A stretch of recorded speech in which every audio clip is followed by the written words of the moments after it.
സ്റ്റേജിൽ തന്നെയാണ്, അബോധാവസ്ഥയിലാണ്. ഈ ഛർദ്ദിച്ച ഉടനെ തന്നെ 7 മണിയാകുമ്പോൾക്ക് വീട്ടിലെത്തിയിട്ടുണ്ട്, വീട്ടിൽ കൊണ്ടാക്കിയിട്ടുണ്ട്. വേറൊരു ഇവരെ കൂട്ടുകാരനാണ് ബൈക്കുമേൽ വെച്ചിട്ട് തൊട്ട വീട്ടിൽ കൊണ്ടുപോയി ആക്കി. ഞാൻ ആ സമയത്ത് തന്നെ ബന്ധക്കാരൊക്കെ വന്ന്, അപ്പോൾ അടിൻ്റെ ഒരു പാടോ കാര്യങ്ങളോ ഒന്നും കാണുന്നില്ല. ചെറിയ പറഞ്ഞ് ഞാൻ അടി ഉണ്ടാക്കിയെന്ന് പറഞ്ഞിട്ടേ ഉള്ളൂ. പിന്നെ വന്നപ്പോഴേക്കും അവന് വീണ് പോയിട്ടുണ്ട്. അപ്പം തന്നെ വില ബന്ധക്കാർ അതിൻ്റെ കാര്യങ്ങളൊക്കെ ചെയ്ത് വീട്ടിൽ ഹോസ്പിറ്റലിൽ കൊണ്ടുവന്നപ്പോൾ തന്നെ ഡോക്ടർ പറഞ്ഞിട്ടുണ്ട്.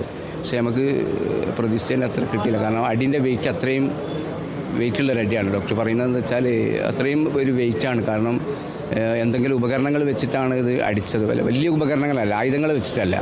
ഈ നെഞ്ചക്ക് പോലത്തെ അങ്ങനത്തെ സംഗതി കൊണ്ടാണ് അടിച്ചത്. ആ അടി കൊണ്ടാണ് ഇവിടെ ഒരു പൊട്ടലുണ്ട്, കണ്ണിൻ്റെ അവിടെ നല്ല ഇഞ്ചുറി ഉണ്ട്, തലക്ക് ബ്ലഡ് പൊട്ടായി പോയിട്ടുണ്ട്. അപ്പോൾ ഈ ഗ്രൂപ്പുകൾ സ്ഥിരമായിട്ടുണ്ട്, ഇങ്ങനത്തെ ഗ്രൂപ്പുകളുണ്ട്, ഈ കുട്ടികളുടെ ഇടയിലുള്ള ഗ്രൂപ്പുകളുണ്ട്. ഈ ഗ്രൂപ്പുകളിലാണ് ഇവരെന്താകുന്നത് ഇത്തരം കാര്യങ്ങൾ ആസൂത്രണം ചെയ്തിട്ട് ഒരുമിച്ച് കൂടുന്നത്. പെട്ടെന്ന് ഒരുമിച്ച് കൂടാനുള്ള ഒരു സംവിധാനം കൂടിയാണ് ഈ ഗ്രൂപ്പുകൾ.